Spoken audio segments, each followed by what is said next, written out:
Muy bien. Em, entonces, vamos a revisar varias cosas el día de hoy. Como se los anuncié ayer, em, hoy vamos a enfocarnos en el análisis del entorno y luego en la segmentación, pensando en la marca que construimos, que estamos trabajando. Es muy importante entender ese análisis del entorno, porque allí vamos a poder descubrir lo que representa para la marca y para el estratega un complemento claro de información de todo lo que hay alrededor de la construcción analítica. Entonces quiero repasar un poco esto de los enfoques del marketing que mencionamos ayer para poderle dar sentido a lo que estamos haciendo y por qué se llama marketing estratégico. Y quiero que lo tengamos claro, se llama marketing estratégico porque analiza, ojo, la palabra, el verbo clave es analizar. Marketing estratégico analiza al consumidor, a la competencia, al mercado, al entorno y todo lo que represente análisis para tomar decisiones. Eso es marketing estratégico. Está orientado al análisis. ¿De qué? De personas, competencia, mercado, etcétera. Por eso ahí, dentro de lo estratégico, yo considero análisis de necesidades, la segmentación, el análisis de la competencia, las oportunidades que se generan y propongo una o varias estrategias. Esto es clave para que descubramos el sentido del marketing estratégico. Mientras que el marketing operativo está orientado es a la acción. Fíjense, uno analiza y el otro actúa. ¿Y cómo actúa? Pues a partir de lo que se analizó. Es decir, de considerar esos segmentos que yo identifiqué, hago una planeación apropiada, entendida como plan de marketing, como plan comercial, como plan financiero.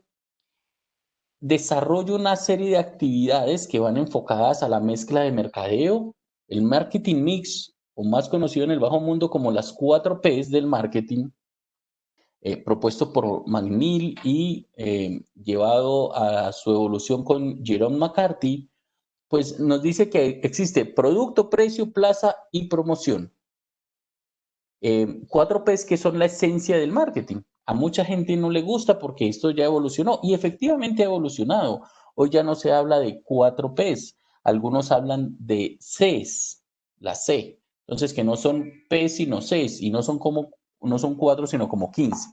Hay un libro que les recomiendo, no sé si todos lo están viendo aquí en pantalla, se llama Las 20 P del marketing. Y es una forma de entender esta propuesta teórica que nos da una visión un poco más amplia y más general. Las 20 P del marketing, y aquí está el autor, no sé si todos lo están viendo en pantalla, David Pearson, Las 20 P del marketing. Les recomiendo este libro.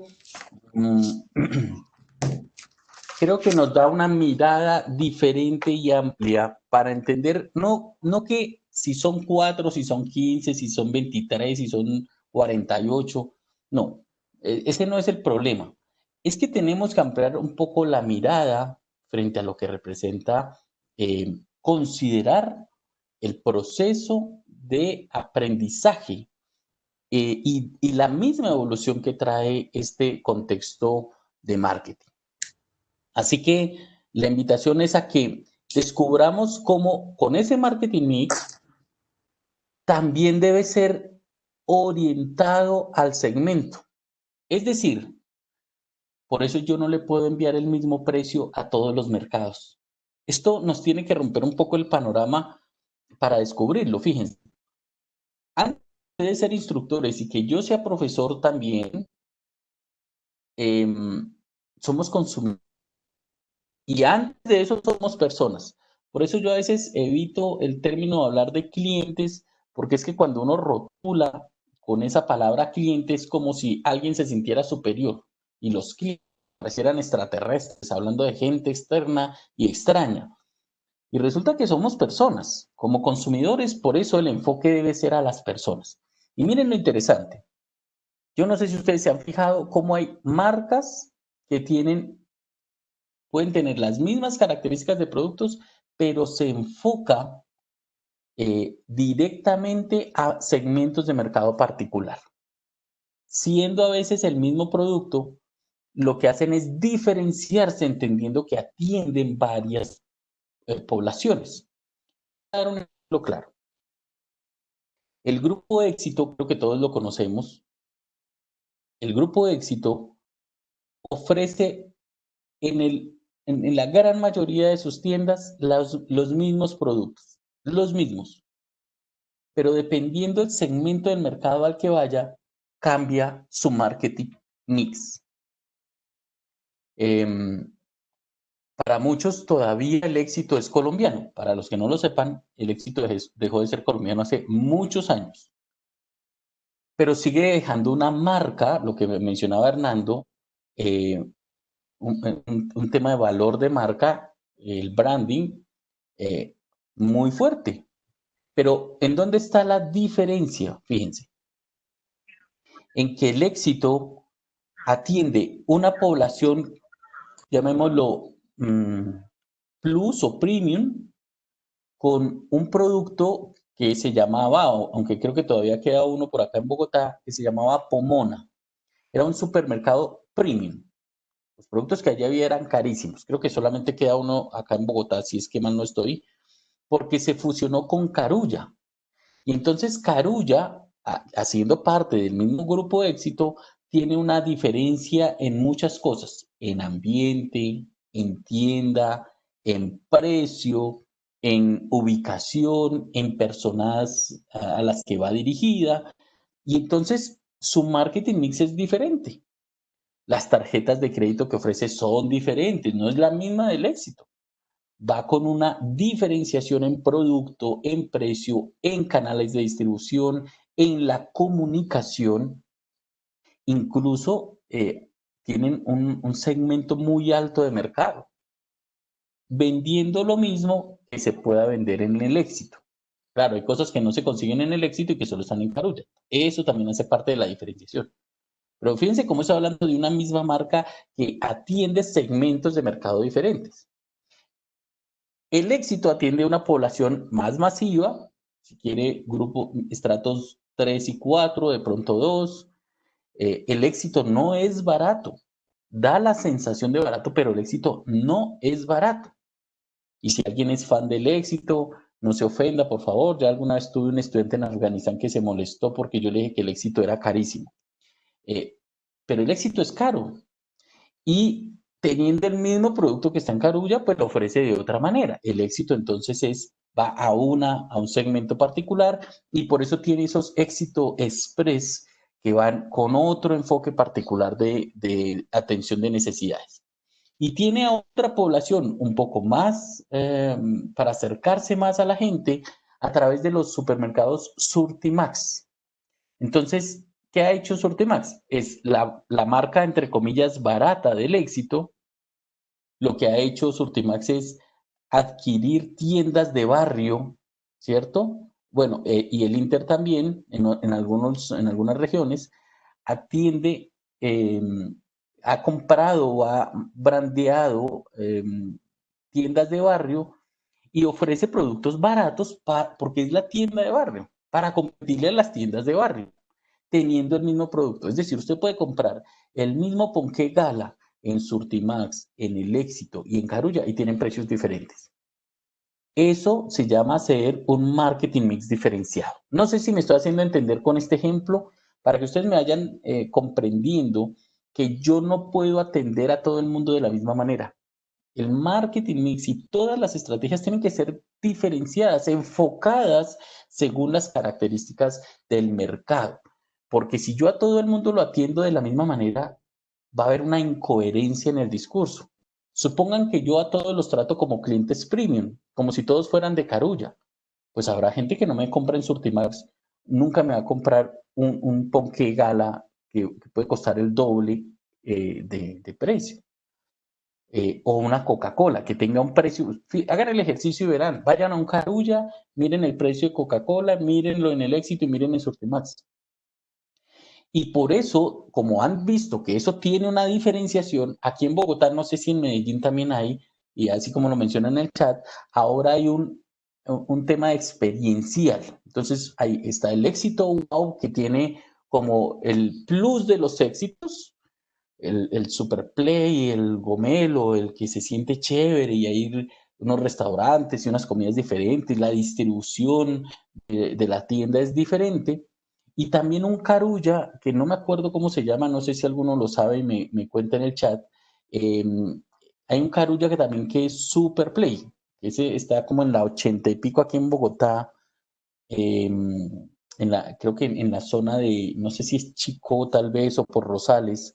eh, Carulla, sí, no, pero es Carulla 24 horas, pero este es un Carulla también muy parecido al WoW, al éxito WoW que se creó.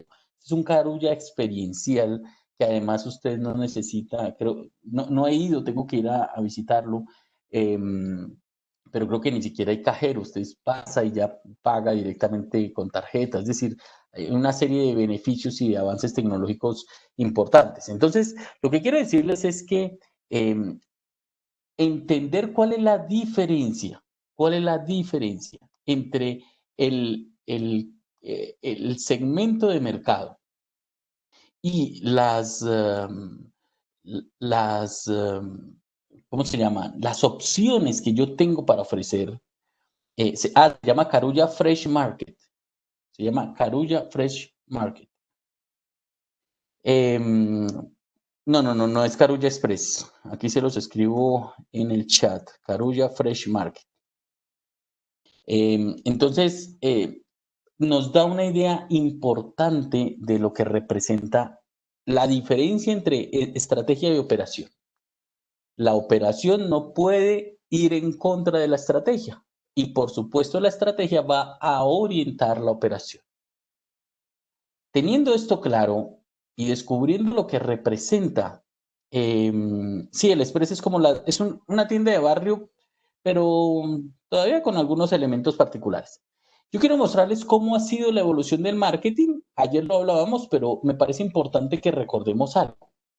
Partimos de algo que se denominan las especificaciones, es decir, lo que el producto es, como era la orientación al producto. Acuérdense lo que hablábamos de Henry Ford ayer. Luego empezamos a mirar un tema comercial que está asociado con los beneficios, lo que el producto hace. Y ahí entender que ya no solamente es un producto, sino que tiene algo para mostrarle a los demás. Pero también encontramos un tema de experiencia y es lo que usted siente para descubrir que hoy necesitamos apostarle a un mercadeo que se identifique con el consumidor, casi que lo lleve en la sangre para entender eso, lo que usted es. Pasamos de lo que es el producto, de lo que hace el producto, a encontrar espacios para sentir e identificarse como marca. Y esto creo que abre muchísimo el panorama, porque entonces uno debería pensar si la marca que yo estoy analizando, esa que quiero construir como un proyecto de emprendimiento, ¿en dónde va a estar? Miren, voy a darles un ejemplo muy sencillo y espero que me comprendan también lo que les quiero compartir. Muchas personas dicen, es que voy a montar un negocito. No sé si han escuchado esa palabra. Em, Porque resulta que el negocito suena muy tierno, pero también el que piensa en diminutivo construye en diminutivo. Por eso tienen la tiendita, por eso tienen el jefecito y la cajita y todo es en diminutivo. Y pensar así hace que uno tenga únicamente la primera parte, las especificaciones del producto, lo que es. Entonces voy a montar una miscelánea, voy a montar, porque no me sé el diminutivo de miscelánea, miscelaneitica. Sí, Jesús, con un surtidito. O montan la peluquerita y todo es en diminutivo. Entonces nos quedamos en solo ese producto. No planeo como marca estratégica, evolutiva y que quiera progresar en los beneficios. ¿Qué ha hecho esta pandemia? Desnudar la falta de preparación que tienen las personas o que tenemos, porque me puedo incluir también allí, para proyectarnos. Nadie había considerado pandemia como una amenaza. Vamos a hablar de las matrices del DOFA y demás. Y en el DOFA, en ese que todo el mundo conoce, nadie puso amenaza, en la amenaza puso pandemia. La gente cuando hace ese ejercicio, porque no lo hacen, pero cuando lo hacen, ponen en amenaza competencia. Grave error, porque la competencia no es una amenaza. No, la competencia es una oportunidad, si es que yo estoy siendo estratégico. La gente quisiera que no haya o que no hubiera competencia. Y resulta que eso siempre va a haber. Ya eso, es más, la competencia no es el que está en la esquina opuesta del parque de mi barrio. La competencia está en el mundo. Usted hoy puede comprar eso mismo que ve en la tienda. Usted entra a una aplicación que se llama AliExpress y lo pide desde China y le sale más barato. Y es más bonito. Y le llegó sin problema. Y la competencia no estaba en la esquina. Hoy la competencia está en el mundo. Entonces, cuando yo monto un negocio, una empresa, yo tengo que pensar que es una empresa. Y en consecuencia, la empresa debe mirar hasta dónde quiere llegar. El grupo de Hernando que están montando esta idea de negocio, que la están analizando, pues tienen que mirar si la propuesta que me hablaron ayer, cuando me explicaban por qué hacían mercado y por qué no, se está quedando solo en la parte del producto. ¿Realmente le están apostando a beneficios, a experiencias o a identidades? Porque cuando yo no tengo este mapa claro, entonces le apuesto solamente a tener un negocito a ver cómo me va. Y los poquitos milloncitos que yo le invertí, pues ahí se me va el sueldo de la juventud, de la liquidación, de la pensión, pero no lo proyecté. Y llega una pandemia y encierra a todo el mundo y quebraron, porque nunca se proyectaron, oiga, ¿será que yo realmente tengo que estar en la esquina del barrio o tengo que estar donde está el consumidor? ¿Y dónde está el consumidor hoy en día? En las redes sociales, está en Internet. Y su marca, muy bien, gracias. Ni siquiera está en Google, no aparece. Y hoy hay que decirlo claramente, si usted no está en Google, no es nadie y no existe. Si usted no aparece en línea donde está su grupo objetivo, no está haciendo nada. Miren cómo han sufrido muchas marcas, muchas tiendas de barrio, porque ni siquiera tenían domicilio, ni siquiera tenían datáfono. Yo creo que todos saben de qué estoy hablando, porque se quedaron en la tiendita y en el negocito que estaba ahí con los clientecitos que atendía en la mañanita. Y se le olvidó que esto tiene que progresar. Y entonces no tenía datáfono, no tenía domicilios, no tenía una infraestructura para atenderla a la gente que estaba encerrada. La pandemia enseñó que hoy yo ya no quiero salir a ir a hacer filas y a comprar. Aunque a la gente le encanta hacer fila, eso sí, con tal de chicanear y salirse de la casa lo hace. Pero la gente quiere es que vayan y lo atiendan. Esto está mostrando cómo debería comportarse el mercado. En consecuencia, lo que nos están diciendo es, oiga, no, ya no pueden ser las cosas lo mismo. Yo no puedo seguir planeando como si estuviera en el año 2000 o en el año 1990. Esto va desde para adelante. ¿En dónde quiero tener mi empresa y proyectarla? Y ahí es donde uno tiene que ser crítico, con una mirada de autoevaluación de verdad muy objetiva. Para no decir, no, yo sí soy, no, yo soy súper bien. Y usted le invierte a digital, no, no, no, es que eso es para perder el tiempo. Eso toca esperar a que mi hijo se gradúe para que él me haga lo de eso, esas cosas de la web y las redes sociales. No, mira, si tú le vas a dejar eso a tu hijo ni siquiera le va a poner el interés porque todavía no entiende lo que a ti te ha costado. Entonces aquí uno debe, el pensamiento estratégico es, me formo y quien quiera trabajar conmigo lo ayudo a formarse. Pero el que no, pues chao, porque va a dañar mi marca. Aquí entonces viene algo que nos va a ayudar a considerar lo que debemos desarrollar en un nivel de mucha exigencia de información. Y entonces para entenderlo y para analizarlo, vamos a hablar del entorno de mercadeo. El entorno de mercadeo. Una cosa es el microambiente y otra el macroambiente.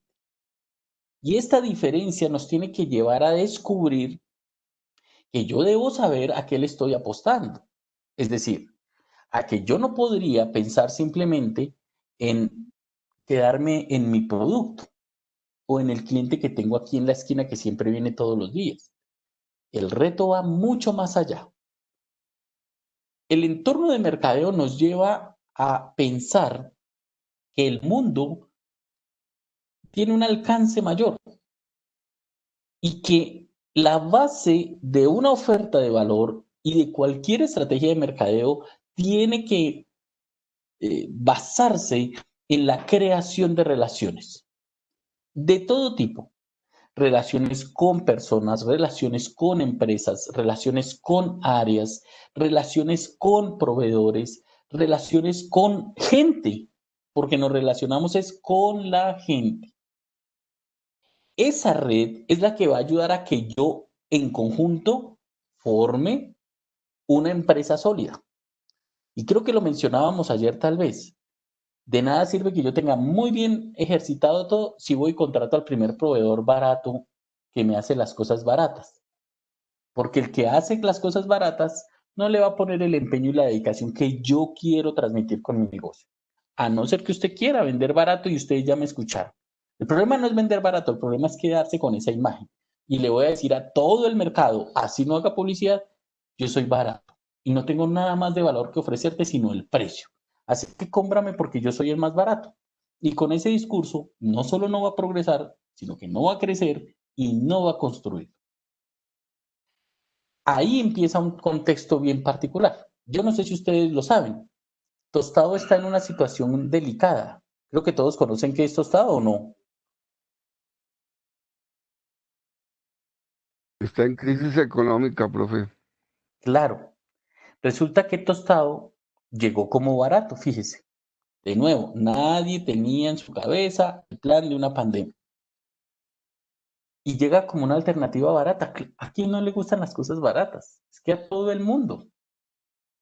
Eh, pero, ¿qué ocurrió? Se expandió muy rápido, en muy corto tiempo, pero tenía un modelo de negocio, fíjense cómo le ha costado, le ha costado descubrir cuál es el potencial que tiene. Tanto que, imagínense, ya se declaró en esos días habló con la superintendencia para hacer acuerdos de pago con la gente en los locales, porque ¿de dónde va a sacar dinero si no puede abrir? Pero su modelo de negocio, que no era malo, no consideraba la dinámica del mercado, el tema del domicilio, el tema de la digitalización. Por eso usted no puede pedir nada en línea de Tostado, hasta que algunas marcas han ayudado. Pero así como era bueno, así también se ha ido desmoronando. Inclusive, si no estoy mal, escúchenme si la imprecisión que tal vez tengo, creo que el gerente de Farmalisto contrató al personal de Tostado para darles trabajo durante la pandemia y al menos que no tuvieran problemas, digamos, de ese tipo. Es una labor altruista. Vamos a tener, de hecho, para que ustedes lo sepan y los invito a que yo ayer les mostraba mis redes sociales, ojalá ustedes puedan seguir a la Universidad de ANE en redes. Vamos a tener al gerente de Farmalisto en un webinario de este jueves en 8, el 13 de agosto. Creo que es en 8 o en 15, ya no recuerdo. Jueves 13 de agosto. Porque vamos a hacer el lanzamiento de un convenio que estamos construyendo, pero con algo interesante y es que pues ahí hay información de valor, es decir, escucharle a la persona cómo se dan esas situaciones, pues tiene que mover un poco el piso para entender la estrategia. Así que desde ya les anticipo, ya van a ver la publicidad próximamente con Brigitte, nuestra rectora, y con David Rodríguez, el CEO de MDA Latam, una de las agencias de marketing digital más importantes en el país, iba a estar el gerente de Farmalisto, escúchenme la imprecisión porque no sé si es Farmalisto o Farmatodo, pero creo que es Farmalisto, contando un poco ese escenario en el que está. Así que cuando uno revisa esto, uno dice, oiga, de verdad, yo tengo que aliarme porque la cadena de valor no es solo desde de mi empresa para el cliente. Es que si un proveedor me incumple, yo le termino incumpliendo. Si un proveedor me da algo de mala calidad, yo termino generando productos de mala calidad. Y se rompe eso que se llama cadena de valor, que suena muy bonito, pero que no tiene un detalle específico. Entonces, aquí entender el entorno de las organizaciones nos lleva a decir, cuidado, nos tenemos que relacionar. Y quiero decirles algo importante. En mercadeo, yo no sé en otras profesiones, pero se los digo desde mercadeo. Yo no me puedo dar el lujo de tener prejuicios. ¿Usted me está escuchando?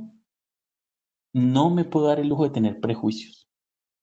Aquí yo no me puedo poner a mirar si es negro o blanco, si tiene tatuaje o no, si es homosexual o no, si le gusta la rumba electrónica o le gusta el pasillo y el bambuco.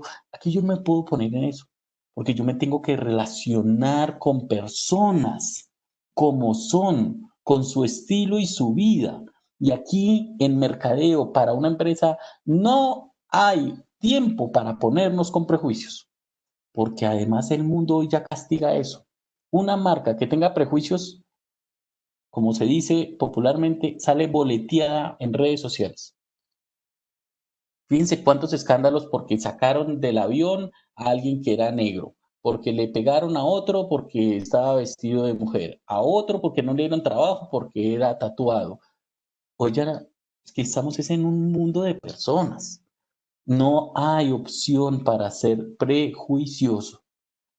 Ahora, más allá de sus creencias espirituales y de formación, también hay que superar, porque es que el mundo está lleno de personas y hemos hablado desde ayer que el mercadeo debe acercarse a las personas. Y si usted no está de acuerdo, si usted no comparte la filosofía, el estilo, la forma de ser, entonces no está llamado para hacer mercadeo. No enseñen mercadeo si no están de acuerdo, porque están diciendo algo incoherente.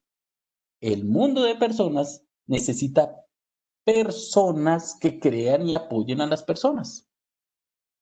En ese sentido, todos los públicos que conforman a la interés de la sociedad, pues ahora nos están retando, porque casi que le tenemos que apostar varias características. Entonces, ¿cómo se entiende el microentorno? El microentorno tiene estas dimensiones que voy a explicar. Si usted le quiere tomar una foto, les puede servir, porque sobre esto vamos a hacer nuestro trabajo ahora. Tenemos que hacer el análisis del microentorno de nuestra marca. Vamos a hablar de la compañía, de los proveedores, de los intermediarios de marketing, de los clientes, de los competidores y de los públicos en general. Entonces vamos cómo es el tema. Con la compañía, ¿a qué hacemos referencia con la compañía? Pues aquí hay que analizar la alta dirección. Yo aquí tengo que considerar cuáles son los aspectos clave que debe haber en una organización. El análisis a qué hace referencia, a entender la alta dirección, oiga, cómo es la cultura organizacional de mi empresa. ¿Son déspotas? ¿Son democráticos? ¿Apoyan a la gente? ¿O son controladores? ¿Son maltratadores? ¿Son emprendedores? ¿Qué son? ¿Qué son? Entender la alta dirección, la gerencia, me va a ayudar a descubrir qué hay de ahí para abajo. Recuerden, otra frase para que se las repito que se las dije ayer. Las marcas transmiten la personalidad de sus dueños o gerentes. Entonces, ¿cómo está el tema? ¿Cómo están las finanzas? ¿Cómo se manejan las finanzas? Entonces alguien dice, ah, yo no tengo alta dirección, no es que mi negocio es una tiendita. Pues la alta dirección, mis queridos amigos, son el dueño y la dueña de ese negocito. Y las finanzas tienen que ver con algo clave, porque es que si resulta que el negocito tiene una caja registradora y esa caja registradora es el monedero de la casa, entonces no hay finanzas, está en crisis. La caja registradora no puede ser el monedero de la casa. Y a eso hay que mirarle, oiga, le tengo que apostar a investigación y desarrollo. ¿Cómo puedo diseñar, construir productos que sean más atractivos? ¿Qué alternativas se van a generar? Em, ¿Qué insumos voy a tener? ¿Cómo voy a hacer la gestión de proveedores, de toda esa labor de comprar? ¿Y cómo voy a vender? ¿Cómo voy a distribuir? ¿Qué canales voy a usar? ¿Voy a usar digital o voy a usar físico o la mezcla de los dos? Aquí necesita uno tener esa mirada crítica interna. ¿Cómo está estructurada? Así solo sean dos personas. Tengo que mirar cómo funciona en la mirada crítica de esto. Pero también tengo que mirar a los proveedores. Recuerden, estamos en el microentorno. ¿Y qué tengo que mirar de los proveedores? Pues descubrir el valor que generan para mi marca. Porque resulta que, como les decía ahora, si el proveedor que yo tengo no me genera valor, lo que va a hacer es espantarme a la gente, porque yo voy a incumplir. Ellos, como parte de esta cadena, de alguna manera, nos están invitando a que sean eh, apoyo y soporte en toda la gestión que yo hago. Y aquí hay algo importantísimo, hay marcas que maltratan a los proveedores, porque no es que yo soy el que le estoy comprando, usted me tiene que hacer caso, usted es cuando yo le diga, un proveedor se tiene que volver socio, es decir, deben trabajar en equipo, porque así se entrega valor. Si yo maltrato a un proveedor, así mismo estoy maltratando a mis clientes. No puedo darme el lujo de ser una empresa maltratadora de proveedores, porque eso no genera valor. Se rompe la cadena de valor. Y eso en algún momento se nota. Y se nota, por ejemplo, en crisis como en la pandemia. ¿Verdad que usted me necesita? Pero pues como usted no quería, y los papeles se devuelven y eso genera una mala percepción. Los intermediarios de marketing. ¿Qué son los intermediarios de marketing? Pues son varias empresas, trabajadores. Recuerden el concepto de mercadeo. Acuérdense que decíamos que era la actividad, un conjunto de empresas, ¿se acuerdan? Bueno, ahí están los intermediarios de marketing. Son los que me ayudan a mover el negocio. Son quienes le dan incluso, le inyectan la energía para que el negocio funcione, ¿sí? Y para que tenga claramente una tranquilidad de fondo sobre lo que hay que hacer. Es decir, aquí hablamos no solo de distribuidores, hablamos de agencias, de trabajadores complementarios, a los que se les tercerizan en muchas ocasiones las cosas. Por ejemplo, hay empresas que tienen un outsourcing de empleados, entonces tienen una cooperativa que es la que provee información. ¿Cómo trabajo con ellos para que ellos me generen valor? Con los bancos hacen parte de ese equipo de empresas que son los intermediarios, porque son los que me prestan el capital para poder invertirlo. O si tengo un proveedor que es el que me ayuda a imprimir volantes o afiches o lo que sea, pues cómo estoy trabajando con ellos para que mi imagen, mi trabajo, mi marca, también la comprenda esa persona y realmente la impulse con la importancia que yo le quiero dar. También los intermediarios deben ser tratados de buena manera, porque si no, eso va a generar una percepción negativa hacia el mercado y hacia el consumidor. Entonces, entender esa dinámica, fíjense cómo nos lleva a descubrir las oportunidades que hay para analizar con quién me estoy relacionando.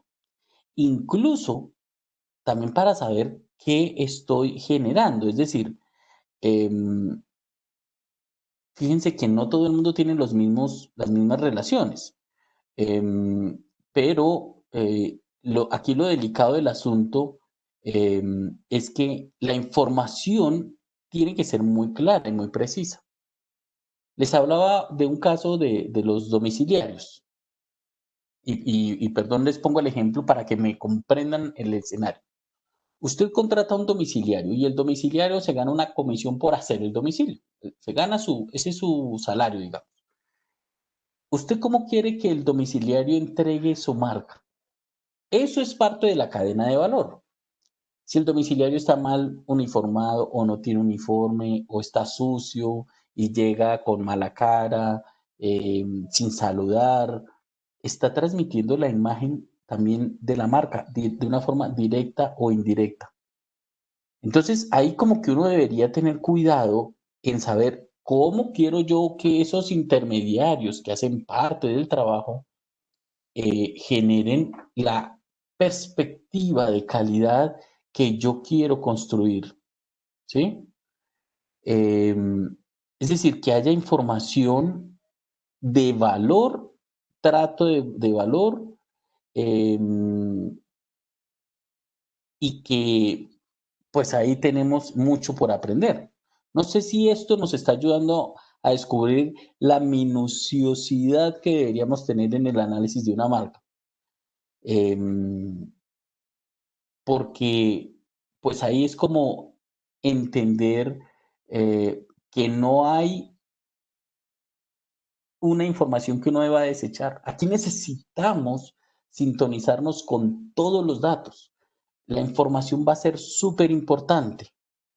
Y además, pues debería darle sentido justamente a que las personas sepan que uno no puede tomar decisiones simplemente como sacando el dedo a ver si va a soplar el viento para este lado, entonces ahí me sintonizo.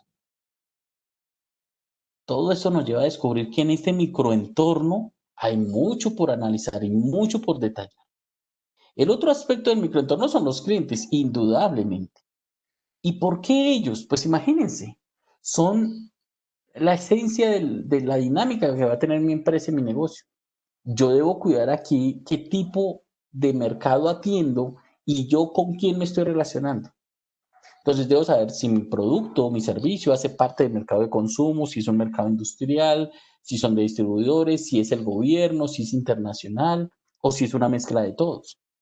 Y clasificarlos para descubrir cuáles son sus características, sus expectativas, sus dolores, sus problemas. ¿Sí? Em, y ahí como que tiene que movernos la fibra, la fibra, para que realmente se apoye y se pueda potencializar la información. También los competidores. En el microentorno también hay competidores. Y esto no pueden ser considerados como, como amenazas, repito, eh, porque es que si no, nos quedamos en que la competencia es lo peor que puede haber. Y entonces nos vamos a perder de, digamos, de las realidades que hay. Los competidores nos sirven de referencia para identificar qué esperamos de la gente y cómo logramos eh, realizar un trabajo mucho más aplicado.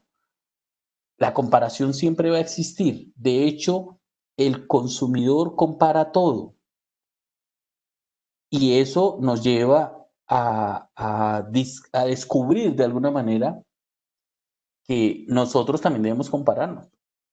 Entonces, yo tengo que mirar cuáles son las mejores prácticas que hace un competidor o que tiene un competidor, cuáles son las mejores prácticas que genera valor para la gente y también debo aprender lo que no debo hacer, eh, porque entonces ahí debería ser una oportunidad monitorear permanentemente la competencia. Eso no es solamente de un informe un día, sino de todos los días.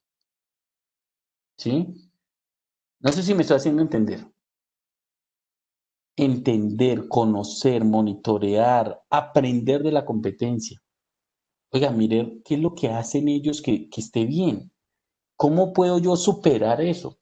Pero entender también cuáles son los dolores que enfrentan las personas. Eh, y yo creo que ahí debería ser un punto muy claro, porque realmente nosotros deberíamos pensar si estamos trabajando incluso con algo clave. Miren, esta pandemia también enseñó algo, y es que hoy usted no puede sobrevivir solo. muchas marcas se han aliado porque ha servido de base para potencializarse, para apoyarse. Y también hay que admirar el panorama desde varias perspectivas, no solamente como el único, esa soberbia empresarial que tienen muchas marcas y es que yo no me meto con nadie. A veces esa soberbia empresarial se traduce en la soberbia personal. No se les olvide que las marcas transmiten la personalidad de sus dueños. Por eso trabajar en competencia es funcional, es productivo y hoy más que nunca se ha visto que entre más aliados se genera más valor. Entonces ya no se habla de competencia, sino de coopetencia, si me comprenden el término, ¿sí? Se los estoy escribiendo aquí en el chat. Estamos hablando de competencia, es decir, de cómo nos ayudamos entre todos. Tú que tienes, yo que tengo, pongámoslo en común y crezcamos juntos, sea para salir de la crisis, sea para fortalecer alguna situación, en fin, que nos permita dar un salto a lo que está ocurriendo. Y hoy más que nunca, repito, en esta línea de pandemia y demás que está viviendo el país, trabajar en cooperación es fundamental y es esencial. Bueno, y el último tema del microentorno, el último aspecto, tiene que ver con todos los públicos. ¿Y saben por qué? Porque es que los públicos, de alguna manera, son quienes tienen impacto directo e indirecto con la marca. Entonces, aquí hay un público financiero, hay públicos de medios de comunicación, gubernamentales, de acción ciudadana, locales, generales, internos, públicos. Prefiero hablar de públicos y no de clientes. Miren, en el microentorno, descubrir con cuánta gente me voy a relacionar y de qué sector, o perdón, a qué sector pertenecen, nos va a ayudar a saber cómo actuar en un momento determinado. Cuando una marca no planea un contexto de crisis, por ejemplo, el día que llega una crisis se enloqueció. Entonces en redes sociales los reventaron de información y ellos lo que hacen es cerrar las redes sociales o borrar los comentarios como si esa fuera la gestión. Nunca estoy preparado para una crisis. Entonces yo tengo que anticiparme. ¿Qué pasa cuando hay un tema gubernamental? ¿Cómo trato yo un tema de la DIAN, un tema de la fiscalía? Porque eso puede pasar. ¿Quién es el vocero para hablar? ¿O dejan al portero de la empresa a que salga declaraciones? Eso quiere decir que no nos hemos preparado. ¿Qué pasa cuando hay una falla de marca ante la gente? ¿Cómo sale la marca a ofrecer excusas y a resolver la situación? Eso que Hernando decía, sí, hemos analizado lo de los demás. Eso está bien, pero ¿a qué nivel de profundidad o cuánto nos falta por analizar? Yo no sé si ustedes han visto. Vea, es que hoy todo se sabe en redes sociales. Yo no sé si vieron en noticias ayer o antier, no me acuerdo, o en redes sociales, unos rapitenderos agarrados por allá en la calle peleando. No sé si vieron la noticia o si vieron los videos. Y entonces, ¿qué hace la marca para gestionar esa? O sea, ese es el comportamiento que la marca quiere transmitirle a la gente. Cuando uno se encuentra domiciliarios que van en contravía, que van a toda velocidad, que no usan el casco o que atropellan a la gente, así lleve la marca. Oiga, yo cómo quiero trabajar con ellos. ¿Cuál es el diferencial? Y estoy hablando de los domiciliarios solo por dar un ejemplo, pero funciona con muchas marcas. ¿Cómo hago yo para que el señor que conduce el furgón de mi empresa, pues conduzca bien? No hay que llevar mi marca, que no sea grosero, que cumpla las normas de tránsito, que esté bien vestido. O cómo hago para que alguien que va a ir a hacer una diligencia realmente lleve y porte la marca que usted está construyendo. Todos esos públicos son los que yo debo cuidar, analizar y prepararme para atenderlos, que no es de la misma manera. O sea, ante una situación de un público gubernamental, por ejemplo, yo cómo lo voy a atender. Y no es porque el público gubernamental venga a mi tienda a decirme, buenas, me da 3.000 de pan. No, no, esa no es la atención.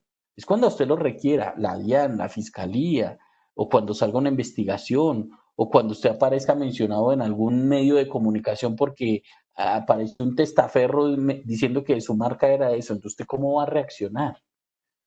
No sé si me estoy haciendo entender con esta información. Aquí no es solo listarlos, es entender cómo voy a atender a cada uno de estos públicos.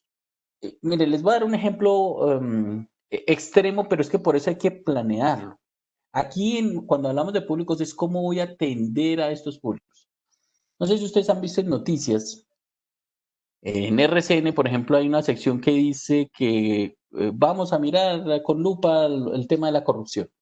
Resulta que usted es una empresa que a usted llegó un alcalde y le dijo, oiga, voy a hacer un evento y tengo esta plata. Y miren, hoy todo se sabe. Entonces, ustedes si han visto la sección o si saben de qué hablo, están diciendo, mire, aquí apareció una empresa que tiene como razón social hacer eventos masivos de entretenimiento y estamos en pandemia y aparece su marca. Imagínense que fuera su marca la que aparece ahí. La dijo un noticiero que lo ve gran cantidad de gente en el país, lo asociaron con un tema político y entonces la Contraloría va a entrar a revisar o la Procuraduría. Y entonces mire que yo cómo voy a decir, oiga, yo sí hice eso o no lo hice, o voy a perderme. ¿Me comprenden el mensaje? Es cómo estoy dispuesto a atender eso. Ahora imagínense que usted tiene una bodega que está generando mal olor o está con problemas y entonces llega los de la Junta de Acción Comunal, la alcaldía local. No, mire, es que en esta bodega aquí se está perdiendo la comida. Entonces vienen los públicos de acción ciudadana. A lo que me refiero y que quiero que me comprendan es cómo cada situación puede anticiparse para las cosas positivas y para las negativas. Así como yo puedo salir mencionado porque soy ejemplo de emprendimiento, mire, aquí están resaltando que bueno, cómo lo estoy haciendo, también puede pasar que no sea así. Yo debo preparar cómo voy a atender a los públicos en cualquier dimensión, como cliente, como proveedor, en una situación crítica o en una situación de felicitación. A eso hacemos referencia en este contexto. A eso me refiero. ¿Cómo estamos para prepararnos en la atención? Es que no es decirle buenas, ¿qué se le ofrece?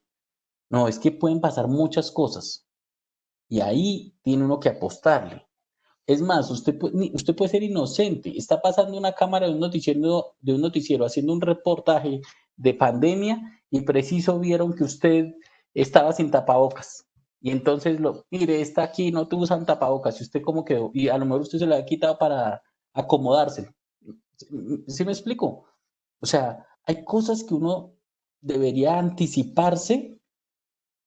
Dice que piensa mal y acertarás. Bueno, ¿qué tal si uno piensa mal? ¿Qué me pasaría cuando todos estos públicos me atacaran? ¿Cómo voy a atenderlos a cada uno? Pues yo no puedo salir como marca a contestar, a ser grosero o a perderme y cerrar redes sociales, bajar el aviso, cerrar el local. No, eso no da, eso no muestra un plan estratégico. Hasta eso llega mercadeo. Y eso es lo estratégico. Entender cómo mi estrategia de comunicación ahora se va a dirigir a los públicos, a las necesidades que tiene cada uno. Muy bien. Vamos a mirar entonces el macroentorno, porque así como es importante lo micro, y a veces nos cuesta trabajo y uno como que se defiende, en lo macro aparecen varias situaciones para considerar. Y es muy importante que, como les digo, lo tengamos en cuenta, porque es que a veces pensamos que eso no es tan importante y realmente o le sacamos el cuerpo y ponemos cualquier información. Les reitero que entre más detalle haya de esto, nos va a fortalecer el contexto de análisis. Para el marketing, el macroentorno es tan importante como el microentorno. Pero si ustedes me lo permiten, yo me atrevería a decir que hoy en día es mucho más importante porque esto va a traducirse en lo que cambia al mundo al tiempo. Miren lo que ocurrió con una pandemia a la que nadie le ha puesto cuidado y transformó al mundo completamente. Aquí no hay región que no tenga un impacto a través de normas o de estructuras, de condiciones o de sectores por la pandemia. Ni qué decir de lo que refleja o de lo que se espera que siga de aquí en adelante. Todo el mundo está esperando la normalidad y esto está bastante complicado. Y por eso no podríamos esperar a que mi empresa vuelva a arrancar. Espere que pasemos esto y volvemos a arrancar. Es que está muy complicado entender lo que significa volver a algo que no sabemos cómo va a ser. Así que es muy, muy importante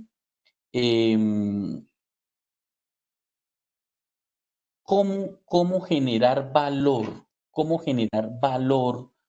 para digamos, características que debemos analizar. Si ustedes me están comprendiendo, el análisis del entorno macro y micro, por supuesto, se tiene que hacer antes de formular estrategias. Yo no podría empezar a escribir estrategias sin haber hecho con detenimiento esto, porque entonces nos perdemos y le votamos, popularmente uno escucha que dice, le estamos votando caspa a algo que no genera valor. Entonces, vamos con el análisis del macroentorno. Lo primero, el entorno demográfico. ¿Aquí a qué hace referencia?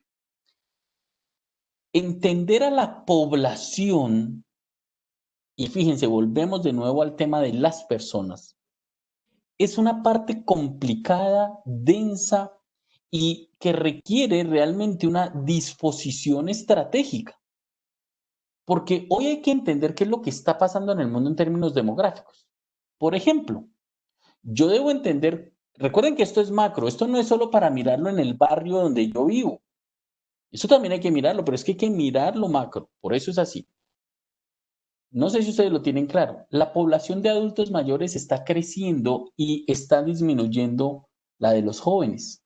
Si bien hay grupos llamados millennials, centennials, y los que fueron engendrados en esta cuarentena, que son los cuarentennials y los pandemials, pues uno demuestra o encuentra qué representa para mi marca que haya más población de adulto mayor que jóvenes, que hoy no quieran muchas parejas tener hijos, que hoy también haya personas que no quieran estar en condiciones de vínculos matrimoniales.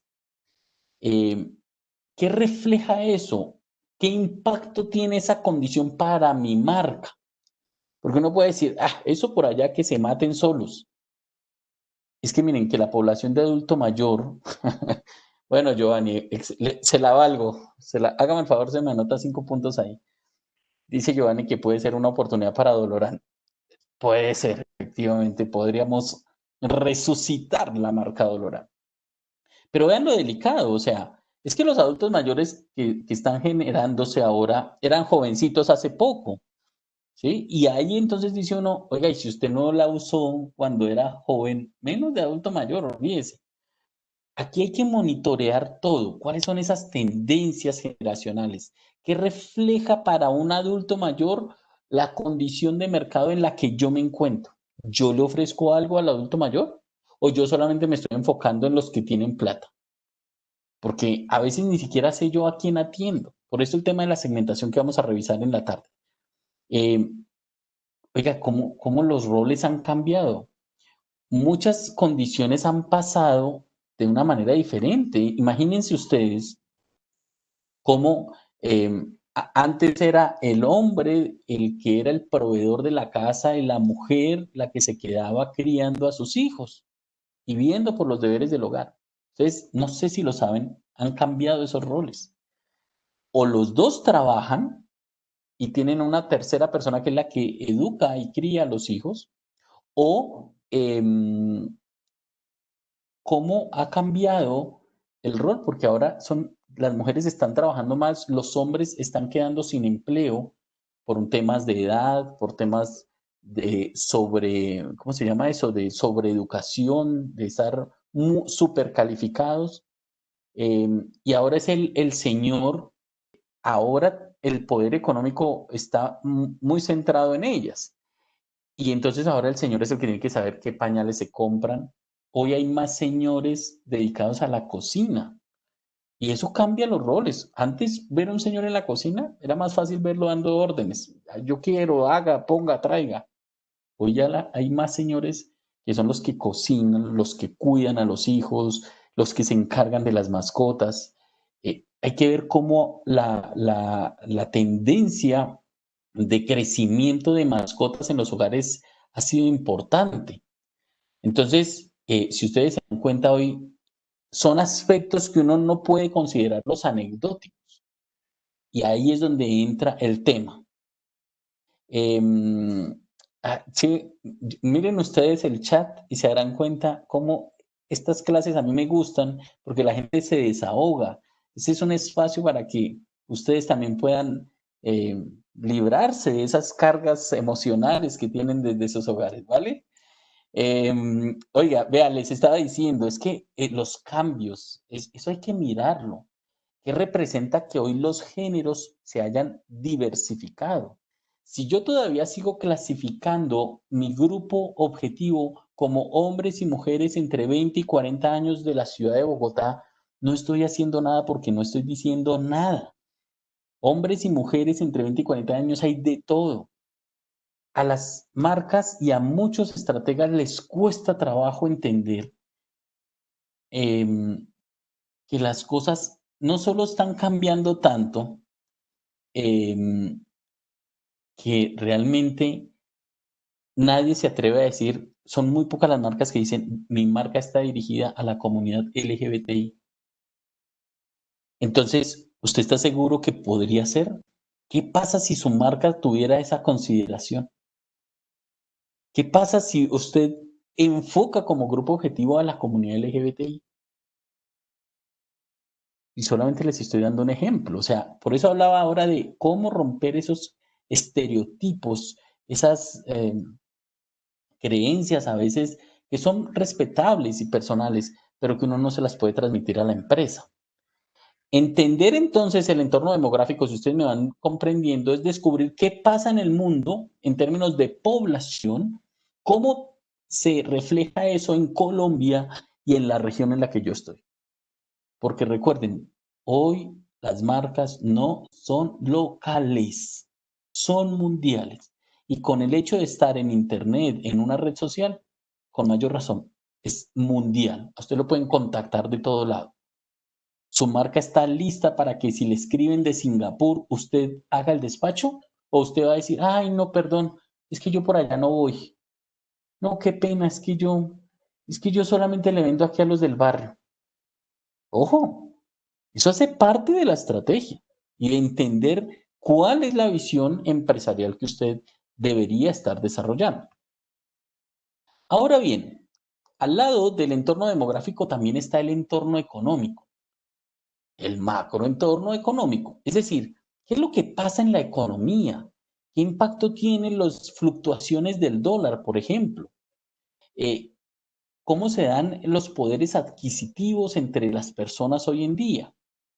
Em, ¿Y qué condiciones deberíamos tener en cuenta para que esas situaciones yo las pueda cuidar o complementar?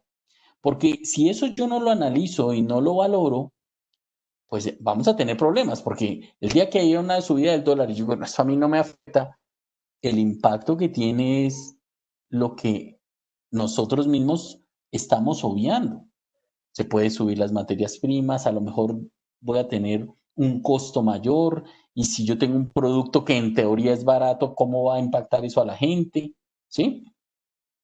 Em, es muy importante cuidar justamente esas características. Y cuando uno no sabe tanto de economía, no se trata de llenar por llenar, hay que asesorarse. Recuerden que mercadeo necesita el trabajo en equipo y necesita estar rodeado de expertos. Si usted no es experto en un tema, no lo suponga, aterrícelo, fórmese, comprenda de qué se trata y sobre todo descubra cómo eso le puede impactar a su negocio. Aquí no se trata de ser solos, sino realmente descubrir qué es lo que pasa en una condición donde todos de alguna manera la vivimos. Entonces, ahí sí como dice Jesús, se restringen algunos segmentos, a lo mejor otros se potencializan. Entonces, yo tengo que mirar si es que de verdad yo estoy atendiendo al mercado que es el que me da el flujo de caja necesario o yo soy el alma caritativa del barrio.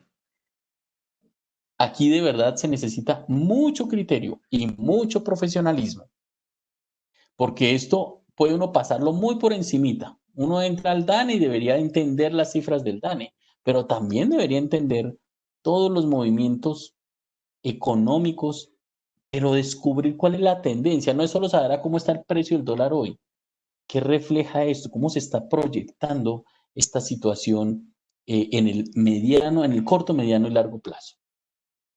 Tercera variable del macro entorno y tiene que ver con la parte ambiental.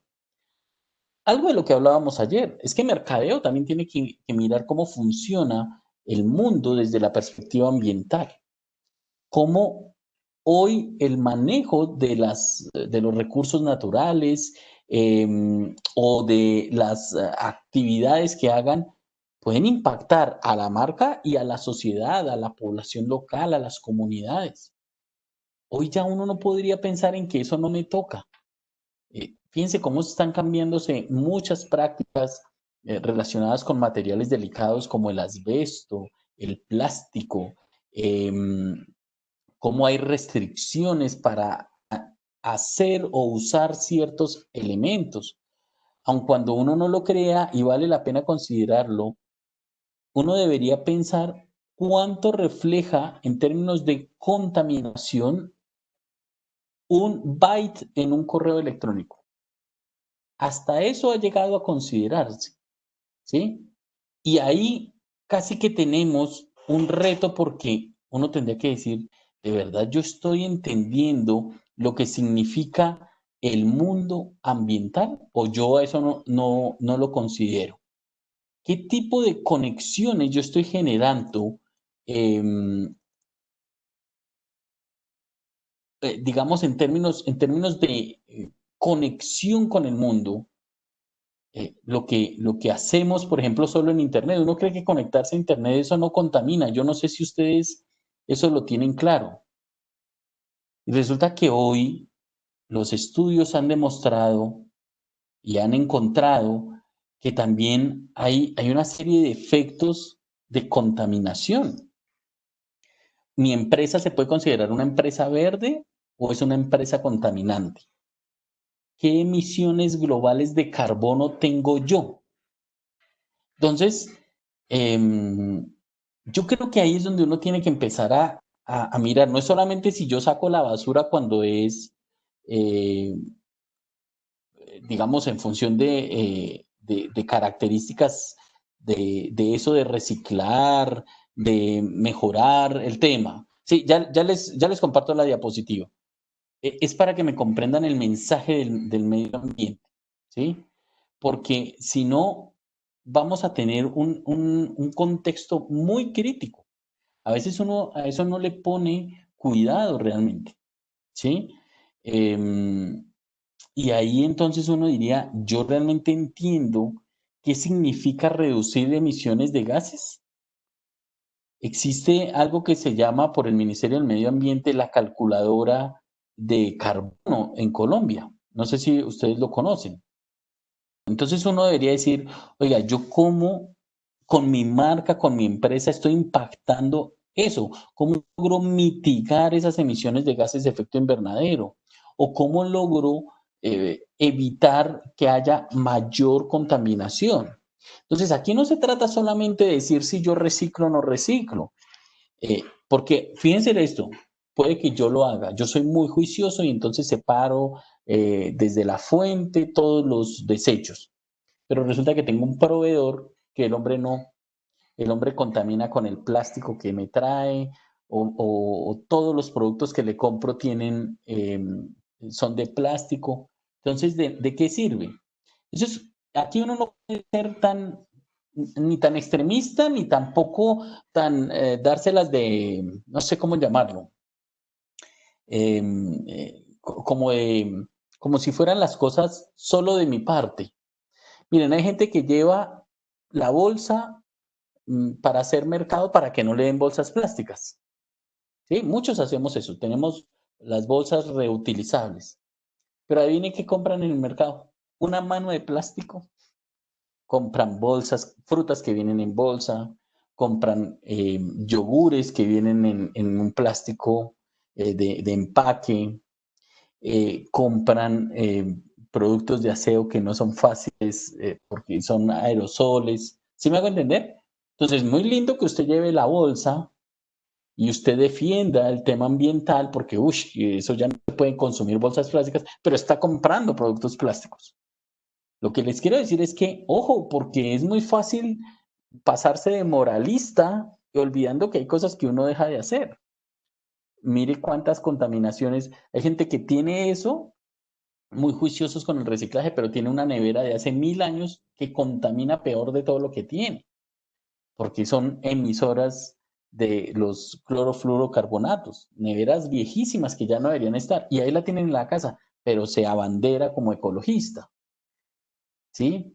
El consumo o la gente deja conectar el cargador del celular y como si eso no importara, pero yo me abandero como ecologista, pero nadie sabe el consumo que tiene o genera tener el cargador conectado sin estar cargando.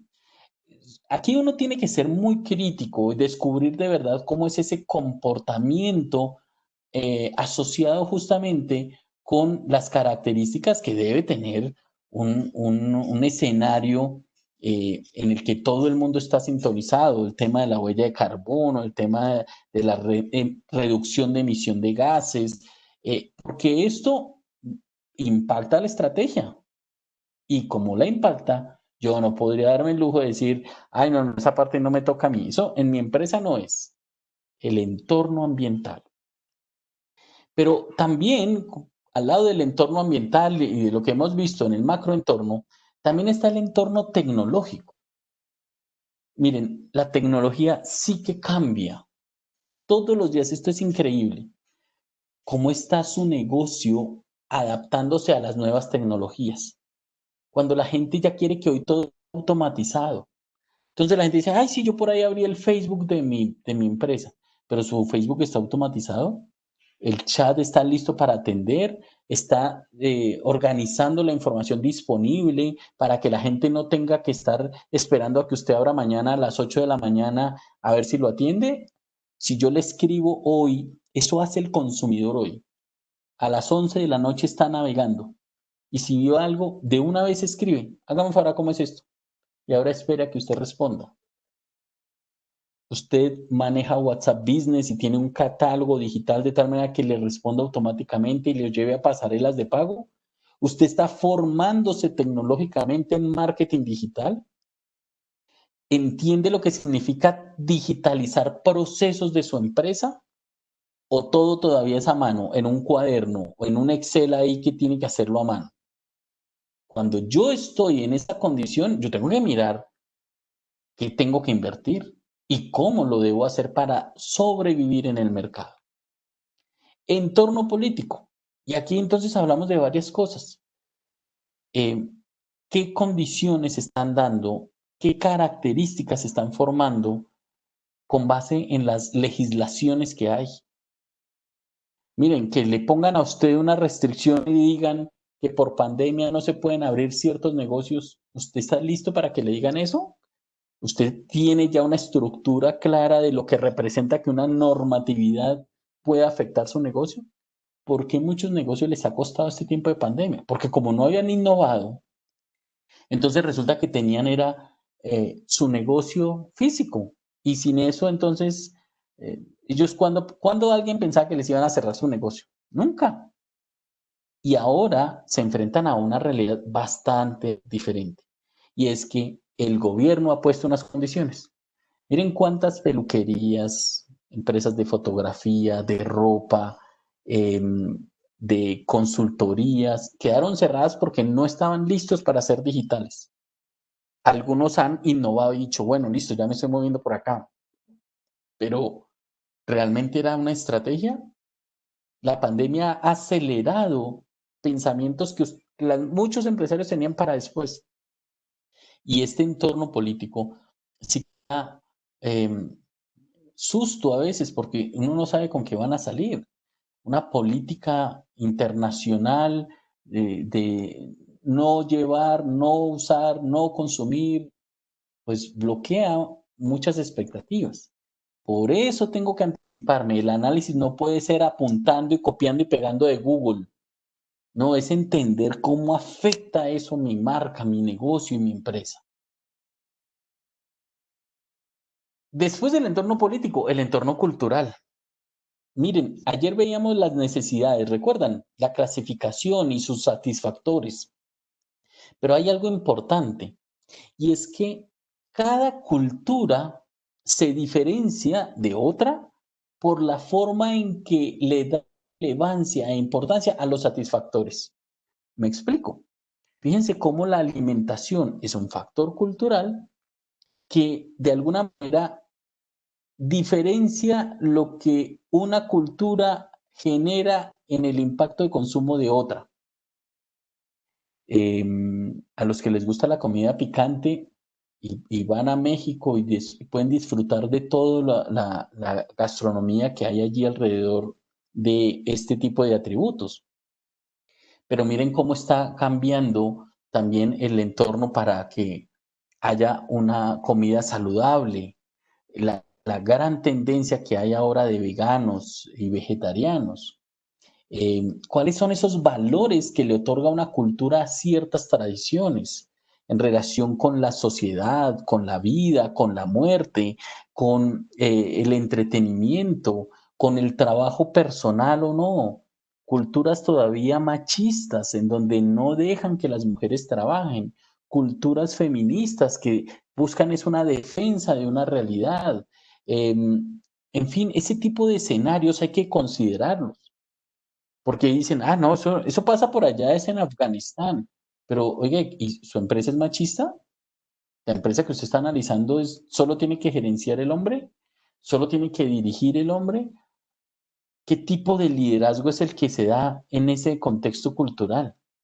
¿Cuáles son esas visiones que me van a reflejar lo que es mi marca y lo que soy yo? Recuerden lo que les he dicho, las marcas transmiten la personalidad de los dueños. Así que cuando uno le pone cuidado a esto, uno dice, oiga, todavía falta, todavía estamos en una realidad bastante complicada, porque no estamos en la disposición de tener datos analizados de la cultura.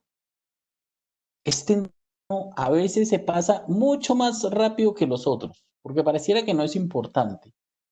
Es como una sociedad se comporta ante distintos contextos y situaciones.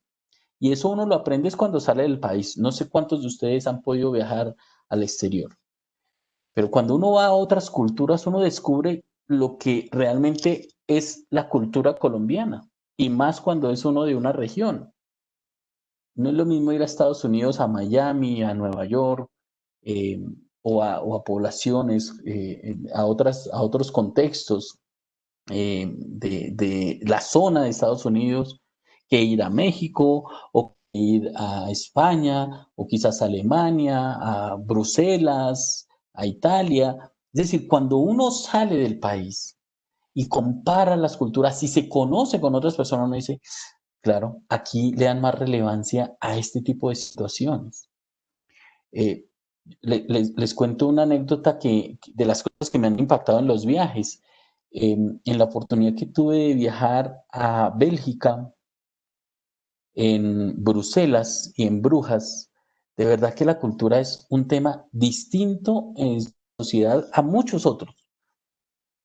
Por ejemplo, usted como peatón se va a cruzar la calle por donde no está la cebra, hay cámaras que lo reportan a usted y lo multan. Y si usted es turista, le quitan el pasaporte y se mete en un lío.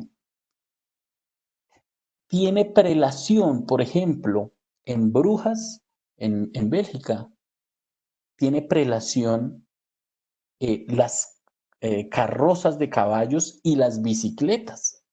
Es decir, que si usted lo atropella una bicicleta, usted es el culpable por atravesársele. Imagínense lo que representa el entorno cultural. En Brujas, por ejemplo, es sagrado el cisne. Tienen una historia cultural allí. Si usted le da de gracioso, así como a las palomas aquí en Colombia, una comida, y usted se pone a botarle al cisne comida, lo multan. Entender eso es descubrir oportunidades que a uno le dicen, oiga, esto de verdad, ¿cómo se da en nuestro país? Entender, por ejemplo, cómo la cultura de la marihuana en Ámsterdam, pues es eso, es una cultura, la gente camina allá sin problema, eso es legal, usted si nunca ha fumado, allá se fuma todo lo que usted nunca ha fumado en la vida porque así no se ponga la marihuana en la nariz o en la boca, todo el mundo alrededor está fumando, entonces usted sale entendiendo lo que significa marihuana. Descubrir cómo para las personas en París y la gente que vive alrededor de esto, tienen muchos iconos asociados con la relevancia que refleja la independencia o el poderío del país. O quizás descubrir lo que impacta estar en un contexto de la guerra, la Primera o la Segunda Guerra Mundial con los alemanes. Entender toda esa historia le ayuda a uno a descubrir por qué las personas se comportan de una u otra manera, a qué le dan relevancia, qué es importante. Entonces, fíjense que aquí el contexto cultural no puede ser tomado a la ligera. Es cómo lo aterrizo, qué es lo que pasa en el mundo para entender qué pasa con mi marca en esta realidad que yo estoy generando. Y con ese entorno cultural, pues uno podría decir que aquí ya tiene uno el macroentorno. Fíjense que ya lo revisamos y lo pasamos. Pero para reforzar esto, deberíamos comprender algo que rige a todas las organizaciones y que se está de alguna manera denominando como las grandes tendencias o los grandes indicadores que se mueven a una velocidad que a veces uno no percibe. Y son conocidas como las macrofuerzas. Y esta propuesta teórica que de alguna manera muestra alrededor de unas 38 tendencias, lo que dice es, ¿qué pasa si el macro y el micro ahora los considero como esas fuerzas que rigen a la organización?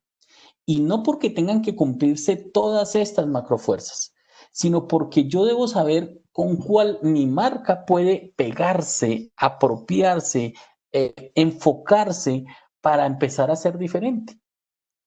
Eso, cuando se adopta como parte del contexto de la organización, pues va a llevar a tener un diferencial, una línea muy clara de trabajo para potencializar mi marca, pero sobre todo para estar a la vanguardia y para empezar a llegarle a públicos diferentes, a grupos objetivos que son muy particulares o incluso a no ser tan local, sino a ser más abierto, a tener una apertura más internacional. Estas macrofuerzas que por supuesto se van adaptando y se van fortaleciendo, pues nos llevan a que de alguna manera nos dispongamos a construir y arriesgarnos a tener contextos mucho más atrevidos y menos convencionales que las marcas han ido conservando. Marcela me pregunta por lo legal. Lo mencioné en la parte de gobierno, donde hablábamos de lo político, ¿sí? En lo político están las decisiones, las normativas y la legalidad. Pero también si quisiera uno abrirlo, también podría estar allí. Entonces, estas macrofuerzas, de alguna manera, lo llevan a uno a pensar. Hay cosas, seguramente hay términos que uno dice, ¿eso qué significa? Por eso investigar lo que refleja una macrofuerza y cómo impactaría a mi negocio o a mi marca es uno de los elementos necesarios para darle cierta dinámica, cierta estructura a aquello que realmente podría ser la diferencia de mi negocio. Es muy importante entender de verdad que estas propuestas, pues son teóricas claramente. Ustedes pueden buscar también macrofuerzas y seguramente les salen unas y no necesariamente salen todas alrededor de lo que estamos viendo. Lo que pasa es que aquí la oportunidad está en cómo logramos desarrollar de alguna forma un contexto competitivo, claro y de análisis más allá de lo tradicional. Yo no estoy en contra del análisis Pestel, ni del análisis DOFA, ni de las fuerzas de Porter. Esos son unos elementos muy, muy importantes, nos dan una muy buena base de trabajo. El problema de esto está en que a veces consideramos que esa es la única palabra y que esa es la única, ¿cómo decirlo? Como que no hay más herramientas. Entonces, a veces eso nos lleva a pensar que no es, eh, no estamos abarcando todo. Nos quedamos en la única plantilla que conocemos, en la única herramienta que hemos trabajado y en los únicos autores que hay detrás de esto. Entonces, sí, Kotler nos ayuda mucho, pero Kotler también nos dejó una base y sobre esa base hay que evolucionar. Eh, Porter dejó una base importantísima, sus propuestas, el diamante de Porter y todos estos análisis que hace siguen siendo relevantes, pero también eh, nos llevan a pensar si realmente no hay otras propuestas teóricas. Entonces, a veces cuando uno se queda con esos elementos como si fueran los únicos, eh, podemos estar perdiendo un gran panorama de descubrir que hay otras visiones que podría considerar. Porque también en esto, quizás uno de los pecados que podemos estar cometiendo es creer que eh, la gente le compra a uno lo mismo que uno dice. Y como uno se queda con un autor o con una teoría y no mira hacia otras perspectivas, entonces ahí es donde queda uno cojo, porque entonces dice uno, de verdad, esto yo como que no lo había considerado, pero debería pensar qué pasaría si mi empresa implementara, se fortaleciera y además desarrollara esto, ¿sí? Eh, entonces, yo sí creo que hay que darle una mirada mucho más profunda, crítica, pero sobre todo que nos dé una referencia de hacer un ejercicio diferente. Es que miren, uno puede ir a los libros y copiar lo mismo que dicen todos los libros. Y es más, uno va a Google, copia y pega y se lo pasa a uno sin problema al ejercicio que está uno haciendo. Eh, y a veces por eso es que los negocios fracasan, porque lo que hice fue copiar y pegar de otro lado y no analizar. El problema en última ni siquiera es copiar y pegar. Claro, yo debería decir, oiga, uno no debería botarle cuerda a copiar y pegar lo que encuentra en Internet, sino que de verdad yo debería analizarlo. Pero lo que hay de fondo es que mm, yo tengo que salir de la zona de confort y necesito explotar el análisis. Y el análisis se logra de alguna manera eh, haciendo lo que no han hecho los demás. Es decir, construyendo contenido de valor que tenga una gran referencia y que favorezca de muchas maneras, eh, qué hay alrededor de esta consideración. Entonces, ahí sí uno debería como decir, bueno, yo le estoy apostando a qué tipo de información dentro del análisis. Es que si no nos quedamos cortos y como escribir a veces nos da pereza. Entonces, como que no, ay, yo qué voy a ponerme a escribir esto de cultura, eso pongamos ahí, busquemos en Google y lo que salga y ahí lo bajamos. Y a mí sí me parece que debería haber una propuesta mucho más estructurada, más juiciosa y más valiosa que el simple hecho de escribir lo que tienen todas las plantillas.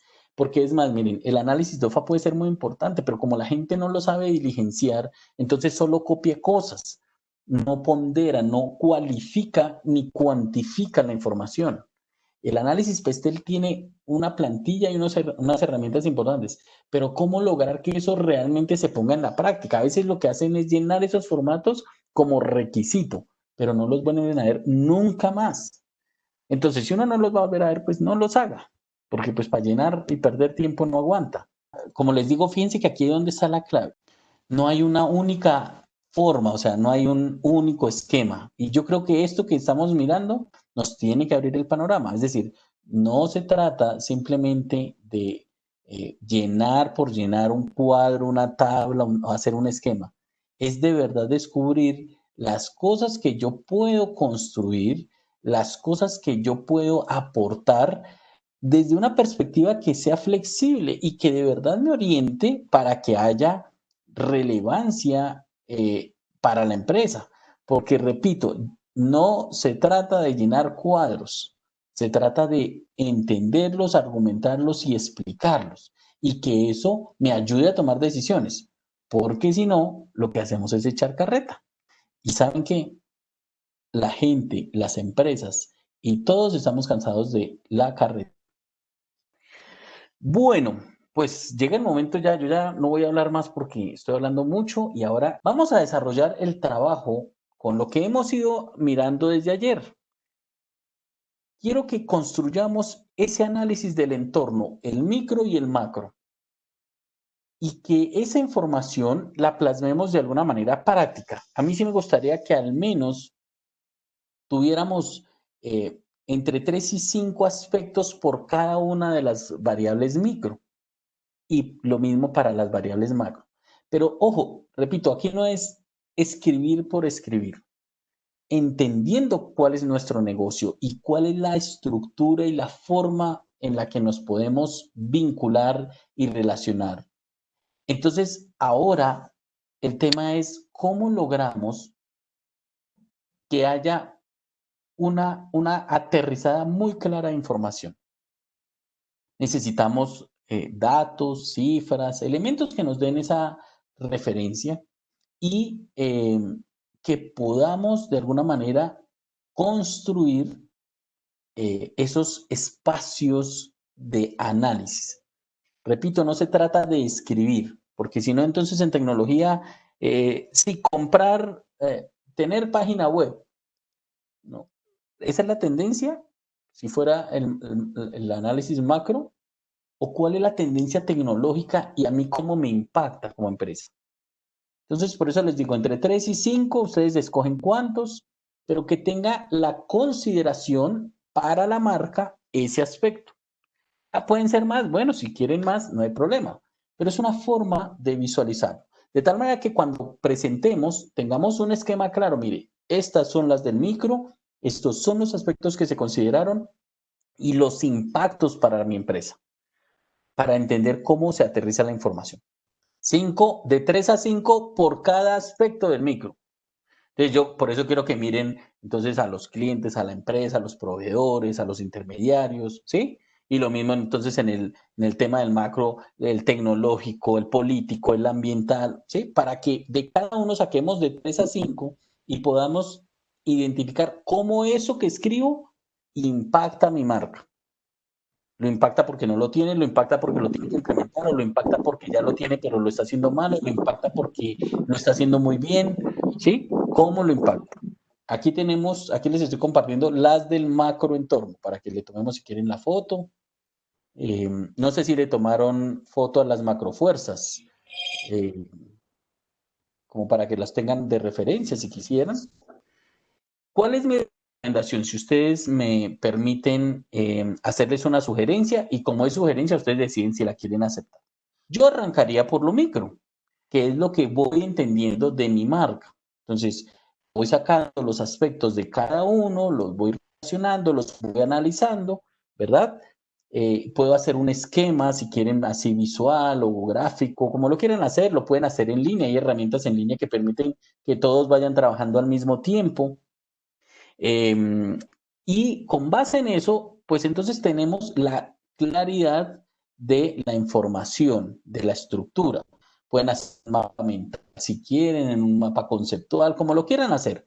De tal manera que, como les digo, lo pueden trabajar en línea, todos se conectan al mismo archivo, lo pueden ir haciendo y lo van armando entre todos. Y una vez hecho el micro, empezamos a mirar el macro, entendiendo qué refleja, qué representa cada uno de los aspectos macro y ahora cómo me impacta en la empresa. Entonces, miren lo interesante. Sí, sí.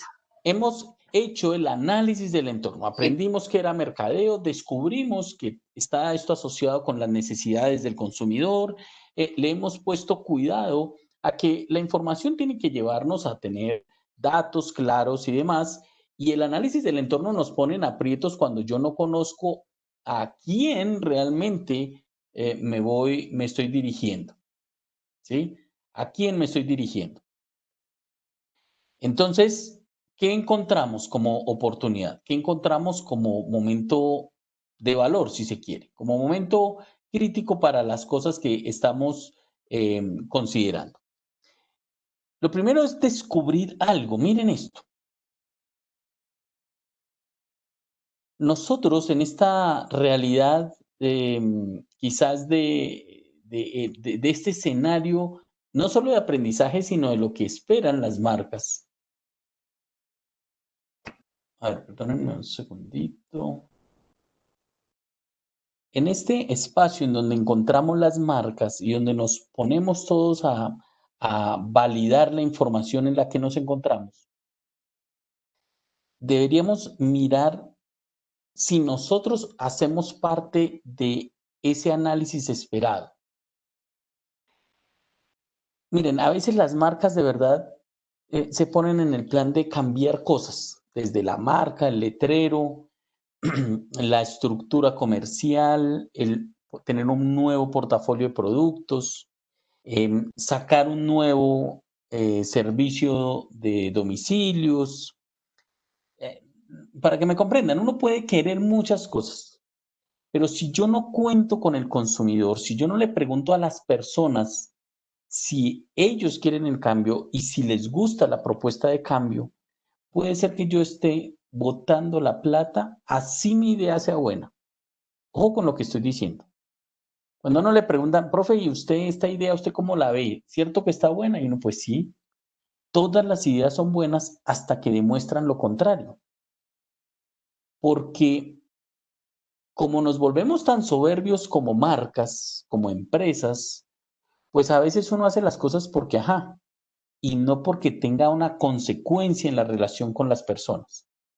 Fíjense, a veces uno, y las marcas ni se dan por enterados porque creen que lo que están haciendo está bien hecho.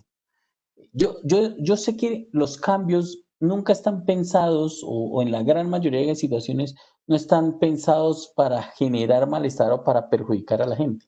Pero cuando yo no le pregunto a la gente para que me dé su opinión, es como si yo fuera el único que sé y los demás no. Entonces yo no sé cómo interactúan conmigo, en qué momento, cómo lo usan. Hemos dejado de hablarle al grupo objetivo. Hemos dejado de hablarle al grupo objetivo. Y por eso les recomiendo mucho este libro que se llama Fuera de Servicio de Fernando Ansúrez, el CEO de Exma. Las empresas han dejado de hablarle al grupo objetivo. Y ahí pierde uno muchas oportunidades, porque creo que soy yo el único que tiene la verdad absoluta. ¿Por qué hay que hablar de segmentación? ¿Y por qué es importante? Porque es que la segmentación sirve para definir yo a qué me voy a dedicar. Porque si yo no sé a qué me dedico, pues es como si yo estuviera andando solo en el tema. Entonces, equivale más o menos como a decirle a la gente, a mí no me interesa lo que ustedes piensen. Yo hago las cosas porque a mí se me ocurrieron y ya. El segmento de mercado me dice yo a qué debo dedicarme, porque debo entender las necesidades o debo entender cuáles son esos impactos que voy a tener. Pero además porque la segmentación me ayuda a dirigir el desarrollo de la estrategia. Es decir, si yo quiero hacer algo, está enfocado es en las personas a las cuales me voy a dirigir. Y además esa segmentación me ayuda a establecer, a considerar qué necesito en términos de capacidad intelectual, pero también de recursos, de quizás de esos elementos que tengo que invertir para que funcione. Entonces, si yo no hago segmentación, le estoy disparando a todo. Y entonces salen frases como me dicen algunos estudiantes en Afganistán, que voy para el público en general. Ya saben, son los de Afganistán. Y entonces cuando yo le digo que eso pasa, yo a veces ni siquiera tengo claro de verdad a qué me voy a dedicar, cómo lo voy a hacer y cómo voy a enfocarme en ese trabajo particular de analizar al mercado. Entonces, partiendo de esta información y si uno entiende el sentido de la segmentación, hoy debemos descubrir primero lo que significa segmentar, porque es que a veces ni siquiera lo sabemos. Y la segmentación es la agrupación de personas con características externas heterogéneas, pero con necesidades internas homogéneas. Entonces, ahí creo que empezamos a movernos, a identificarnos, porque si yo no sé cómo voy a agrupar a la gente que veo a mi alrededor, quiere decir que el que pase por la tienda, a ese me le voy a dirigir, con ese me voy a comunicar, con ese voy a estar vinculado. Miren el concepto de segmentación, agrupación de personas con características externas heterogéneas, pero con necesidades internas homogéneas. Y esto nos lleva a pensar algo. ¿Qué significa una necesidad interna que sea homogénea? Pues que puede ser que yo tenga hambre, como muchas personas. El detalle está en cómo satisfago yo el hambre versus los que están a mi alrededor. El detalle está en cómo yo construyo la identidad de todos satisfacen el hambre de la misma manera, todos satisfacen la sed de la misma manera. Y es muy probable que la respuesta no sea clara ni sea fácil, porque ahí no nos funcionan las cosas. Entonces, yo creo que con base en este concepto uno debería entender por qué es importante segmentar, entender a quién me dirijo. Y el problema de todo esto es que nos estamos quedando solo con los números. Pareciera que nos gusta hablar de distintos elementos. Pareciera que nos importa más la capacidad de la gente, de si tiene plata, de qué estrato es, de dónde viene, si es casado o soltero, variables demográficas. Pero no estamos teniendo en cuenta que el número por sí solo no me dice nada. Yo necesito conocer al consumidor, a las personas, acercarme a las emociones que tiene, porque si yo no lo logro hacer, mi marca va a perderse y simplemente va a tener una estadística. Es que la población es el 30%, yo atiendo el 1% de esa población y son personas entre 19 y 50 años, estratos 3, 4 y 5. Me quedo con los números y no me acerco a la realidad humana que tienen las personas. Desde ayer lo estamos hablando y por eso este curso se llama así, marketing estratégico centrado en las personas. Lo estratégico es cuando yo pongo a las personas de verdad en el medio, no al producto. Incluso para hacer el análisis del entorno, el macro y micro, yo tengo que poner al consumidor, a las personas en el centro, para que desde ahí se desprendan los distintos elementos que necesito que se generen como referencia para el análisis. Y ahí viene lo complicado. Es que yo los datos los puedo sacar del DANE si quieren, pero ¿cómo analizo e interpreto las emociones que tiene? Sus sueños, sus expectativas. ¿Mi marca le aporta al deseo y al crecimiento personal? ¿O yo solamente soy un pasajero de la vida de las personas? Pensemos cuántas marcas han tocado nuestro corazón. Pensémoslo. Eso se llama el top of heart, es decir, las marcas que llegan al corazón y se quedan. Pensemos cuántas marcas llevamos consumiendo muchos años. Prueba de eso es que la gente aprende a consumir en el hogar. Y allí, que es el primer lugar de socialización de consumo, construyen la cercanía a la marca. Mire, verá, la crema de dientes que usted utiliza. Si usted ya salió de la casa, espero, yo no sé cuántos de ustedes todavía sigan con sus papás, yo espero que ya hayan salido, pero recuerden la marca que a ustedes les representaba estar en el aseo, los jabones, el papel higiénico, marcas que eran de todos los días, hacían parte de la rutina. Y usted se dará cuenta que cuando salió de la casa, ahora usted hace mercado y usted también le enseña a sus hijos eso y aprenden a consumir allí. Si en la casa le enseñaron que no se bebían gaseosas, pues usted por más que quiera ofrecerle la de Popayán, no va a funcionar porque en la casa le enseñaron que no se toma gaseosa, que es mejor el jugo natural. No sé si me van comprendiendo todos el mensaje. Ahí es donde yo aprendo a interpretar y no simplemente a ver a las personas como que, como tiene plata, entonces me tiene que comprar porque soy yo, me tiene que comprar. Pase por aquí y verá que me compro. ¿Me están comprendiendo todos el mensaje que les estoy diciendo con esto? Sí, señor. Súper claro. Por Sí, eso, señor. eso yo no puedo suponer quiénes son a quienes me estoy dirigiendo. Ese es un grave error y desde ahí se daña todo. Si yo no tengo bien definido al consumidor, de ahí para adelante todo está mal, porque le estoy apuntando a lo que no es. Y ahí sí como el cuento. Si usted no sabe para dónde va, cualquier bus le sirve. Entonces lo mismo, si usted cree que al que pase por el frente de su negocio ese es el que le va a atender, pues espere que pasen y le compren. Y ahí perdemos la oportunidad de verdad de construir relaciones, de aprender a interpretar lo que la gente necesita escuchar. ¿Y saben por qué pasa esto? Cada vez es más notorio. Vivimos en un mundo hipersegmentado. Cada persona quiere ser única y diferente. Fíjese y verá, eso antes no pasaba. Es que eso antes no ocurría. Yo no sé si ustedes me están siguiendo con eso. Es que esas cosas de verdad no pasaban antes.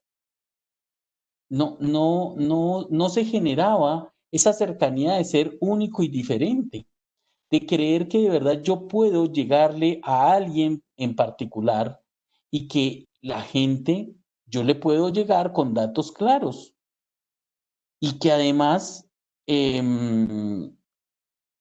la gente, oiga, como que necesita eh, enfrentarse a una realidad. Entonces, como que si yo no entiendo qué es lo que esperan las personas, qué es lo que necesitan, hoy estamos ante la realidad de que las personas de verdad quieren ser únicas, de verdad quieren ser únicas, así hagan lo mismo que hacen los demás. Hace, hace parte de la vida. Pero cuando yo empiezo a, de alguna manera, a parecerme con lo que los demás están considerando, pues estoy perdiendo también esa cercanía con la gente. Un mundo hipersegmentado es que casi me toca entender a cada persona. Yo por eso no le puedo hablar a un lenguaje masivo a todos. Y hoy ya no puedo quedarme solamente con la edad, el género, la ocupación, el estrato, el ingreso, todo lo demográfico. Eso nos sirve de base. No estoy diciendo que no, pero no puede ser la norma, no puede ser la norma. Entonces, necesitamos despertar un poco, porque es que pensábamos que todos éramos igualitos en género, en edad, en nivel socioeconómico, todos. Por eso decimos, vean los segmentos. Ustedes van a hacer el ejercicio de segmentación, porque no alcanzamos a hacerlo hoy. Hombres y mujeres entre 20 y 30 años con 4 hijos de la ciudad de Bogotá, Medellín y Cali, con estratos 3, 4 y 5. Todos dicen lo mismo. Pareciera que solamente esos son los únicos que consumen. Miren, hay gente de estrato 3 que parece de estrato 4, vive muy bien. Pero hay gente de estrato 3 que parece de estrato 2 porque está en la inmunda.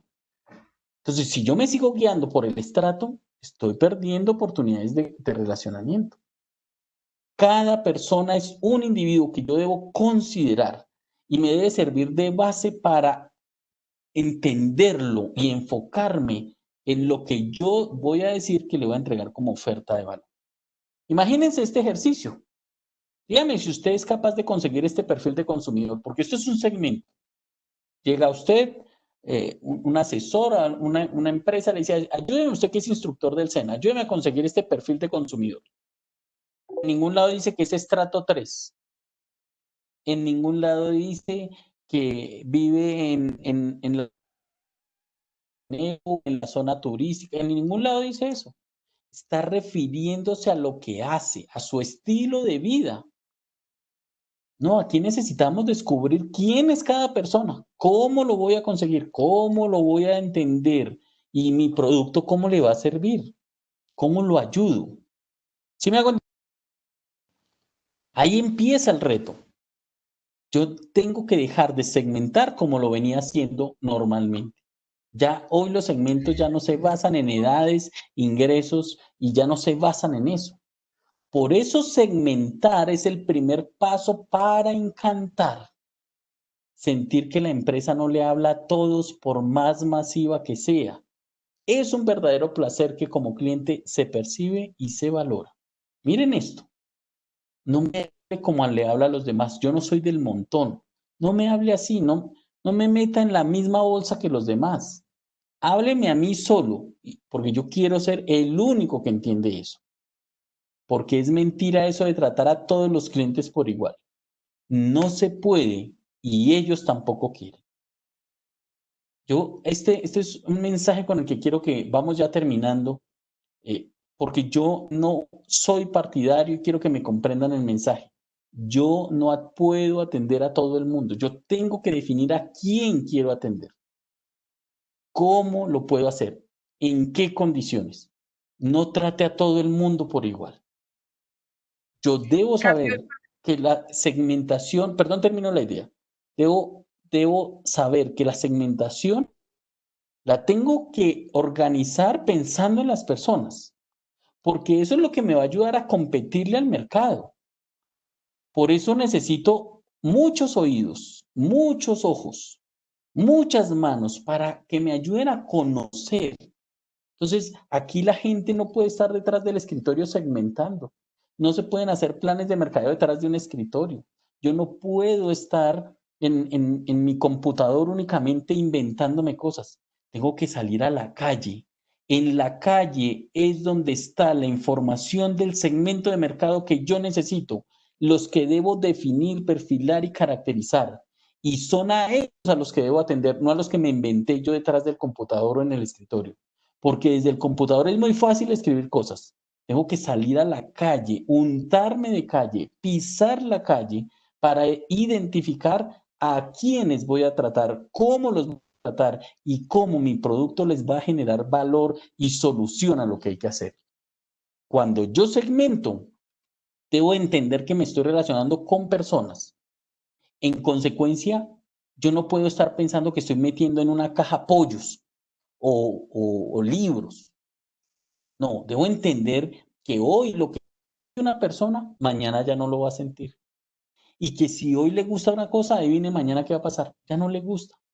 Porque todo cambia y cada vez más rápido. Por eso yo no me puedo quedar en que yo atiendo personas entre 20 y 40 años de la ciudad de Bogotá, estrato 3, 4 y 5, como si esa fuera la única forma de entenderlos.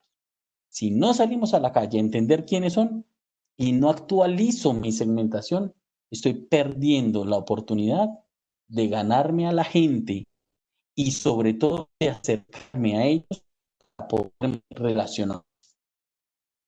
Bueno, muy bien. Esto era lo que tenía que contarles de segmentación. No sé cómo la ven. Pues ahí es donde yo creo que está el reto. Ahora no es que, yo sé que uno puede decir, no, pero yo a qué horas consigo a esa gente. No, mejor dejemos así.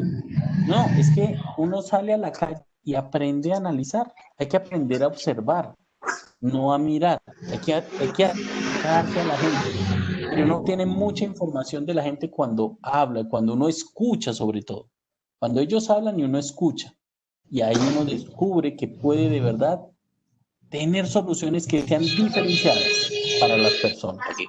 Porque resulta que hoy tenemos oportunidades distintas para relacionarnos y lo mismo para investigar. Hay cosas que no podemos hacer físicamente, es cierto, pero yo puedo hacerlas digitalmente. Yo puedo hacer entrevistas a través de Skype, Teams, Zoom y grabarlas. Puedo hacer cuestionarios digitales para enviarlos y que me respondan.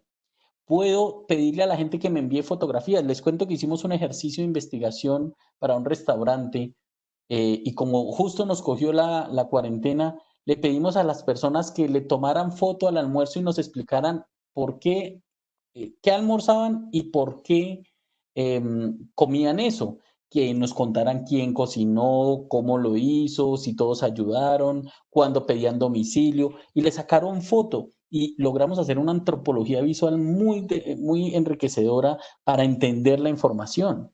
Es decir, hoy los recursos están. Yo hoy no me puedo quedar con los brazos cruzados esperando a que nos den permiso de salir otra vez. Necesitamos ser recursivos y conocer diferentes técnicas que me ayuden a relacionarme con las personas. Bueno, hoy nos pasamos unos 11 minuticos de nuestro horario. Yo espero que esto les haya servido y espero que esto les haya gustado, que lo tengan presente porque no se pueden perder el capítulo de mañana. Mañana vamos a tener un capítulo importante. Diferenciación y si el tiempo nos alcanza, vamos a hablar de fidelización y de lealtad. Y esos dos temas hacen parte de entender la estrategia. Así que yo los invito a que no se pierdan este episodio. Mañana, muy puntuales, vamos a hacer vamos a mirar esa temática y vamos a hacer un pequeño ejercicio práctico para poder construir nuestros diferenciales.